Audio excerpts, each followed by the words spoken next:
This should go without saying on a Honkai Star Rail Story YouTube channel, but if you have not finished version 2.1, you need to click off this video and come back when you are done. I am not going to be holding back my opinions and watering down what I want to say because you don't want to be spoiled. This is your only warning. I'm just gonna go ahead and start this off by saying I am extremely impressed with the direction that they are taking for the story, because the Xianzhou was just outright terrible. After playing through Belobog again with an open mind and the added bit of hindsight, that story holds up even better than it did the first time. But the Xianzhou is so boring, I can't even get through it on my ult. But Penacony, on the other hand, is just fascinating. You see, I used to be a writer. I'm the kind of guy who will sit down, look at everything analytically, and try and figure out what's happening. That's the reason why I have so much success predicting things, because I'm always trying to think about what will happen in the future. Now, we used to always mock our literacy teachers, saying that the potted plant in the corner had no plot significance, but sometimes in stories it generally does. Nothing in stories should be pointed out without having some sort of purpose. Sure, there can be set pieces, but if the author decides to explicitly go into detail on something, it will likely be important later. And almost every single line of dialogue in Penacony is just that. Every spoken word, every interaction, every character meetup is filled with relevant information and interesting plot threads. It is very obvious that the writers took great care in making sure that everything would lead to a greater goal. And it shows, because the quality of this story is so much better than everything else that they've done that there is genuinely no way they can drop the ball at this point. Acheron was handled extremely well. Now, besides the fact that I was right saying she was an emanator of nihility, which I'm pretty sure everybody and their cousin was able to call that one out, the way that they went about treating her character and her interactions with Welt was fascinating. They took two characters from different universes who are somewhat familiar with each other, put them in the same room, and had them interact. Even though I never played Honkai Impact 3rd because that game is just Depression Session 101, I was intrigued at the dialogue they were having. And the entire Aventurine story, how they took this seemingly insignificant character, this person who only showed up a few times, one of which was in a phone call and the other time was to bail you out. They took him and they made him into something so much more. In a matter of 8 hours, they gave this guy a fully fleshed out backstory, told you everything you needed to know about him, and somehow managed to give him a conclusion to his character arc that I don't think many other characters in this game will get. You see, the problem with live service games is a lot of times they end up going down before the story properly concludes. And that's why I think character death in these sorts of games are important to be executed with a certain level of tact. When the final closure of a book is not guaranteed for every individual characters, those who do wrap up their arc deserve to be treated with respect. That is why the whole Ting Yun story bothers me as much as it does. That's why Robin being stabbed before she has a speaking line bothers me like it does. That's why Firefly dying and then coming back to life bothers me despite being right. Because even though I was able to call all of these things, it didn't feel very impactful because they were undermined. But Aventurine, even if he doesn't come back, which I think he might, like a really, really strong might, I am perfectly happy with where his story concluded. We got to know everything about him over the course of one update, and then he disappeared, making room for other characters to be expanded upon in the future. He walked on stage, he played his part, and he walked off. And that was all there was to it. Beautiful. They took a character who was already really interesting to me, they gave him the limelight, and then they took it away before he overstayed his welcome. Now, will Aventurine be back? That's yet to be seen, but if you thought Ting Yun's death was ambiguous,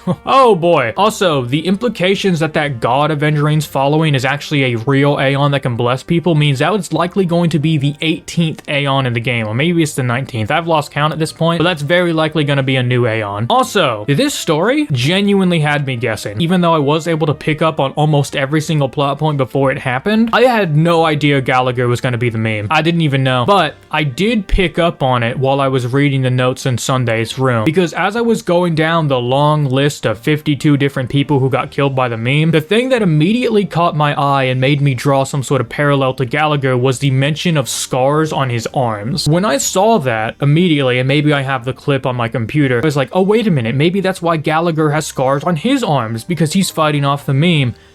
No. The captain of the Bloodhound Guardians, short blonde hair, stocky man bearing several scars from previous encounters with memes. Is that why Gallagher has so many scars on his hands? Gallagher is a culmination of a multitude of different victims who were killed by the meme and put together. That was a revelation I only had roughly 30 lines of dialogue before the reveal. When Sunday and Gallagher were inside of the room with each other, it was the moment Gallagher mentioned the number 52 was when I put it together. The second he said 52, I thought of the notes, I thought of the scars, it's like, oh fuck.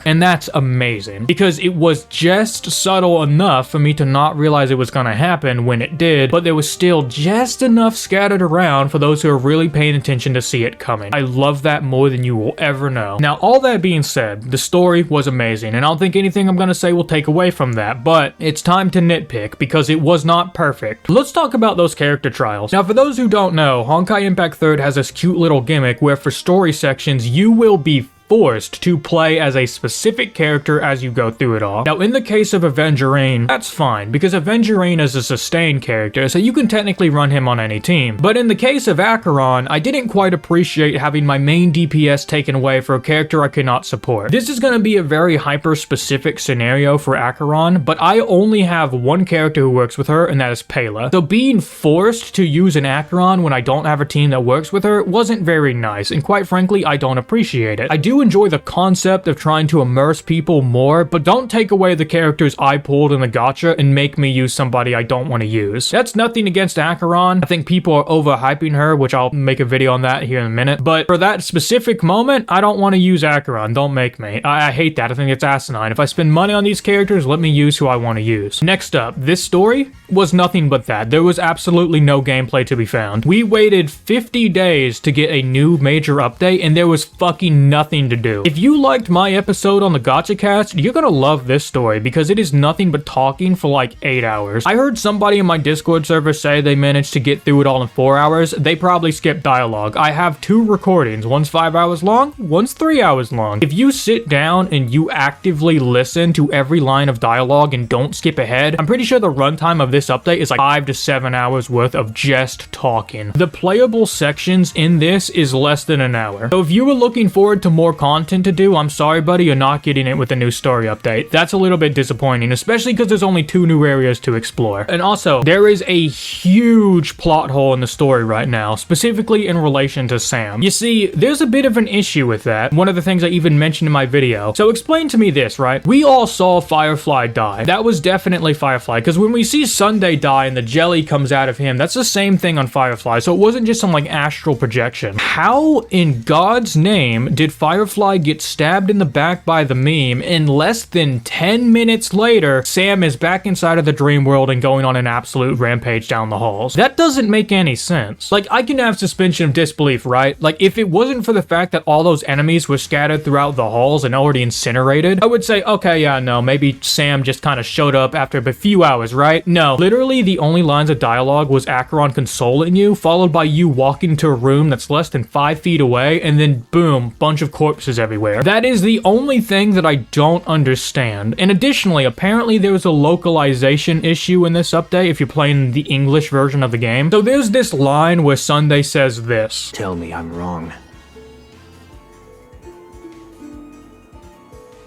And as you notice, when Sunday's talking, it just randomly and abruptly cuts off, right? A lot of people think this is a localization issue, but I will say this: if this is a localization issue, it is a hell of a convenient one, because it just so happens the character who Sunday is talking about in this instance is Mithras the Enigmatic, which is the Aeon that is in direct conflict with Nos the Erudition. And if you don't know what that means because you're not a turbo virgin like me who frequents Honkai Star Rail story, Mythius the Enigmatic is a Aeon that constantly erases information. It is basically a cognito hazard. So the fact that Sunday wasn't able to speak its name makes perfect sense in lore. So even if this is just a localization issue, which I don't think it is, I don't think they could make a mistake here of all places, just know that it's a lore accurate one. So I wouldn't be too upset if it was just an issue that you didn't get to see. This has been XgoSolo. If you enjoyed the video, like and subscribe, and until next time, I'll see you guys around. Later.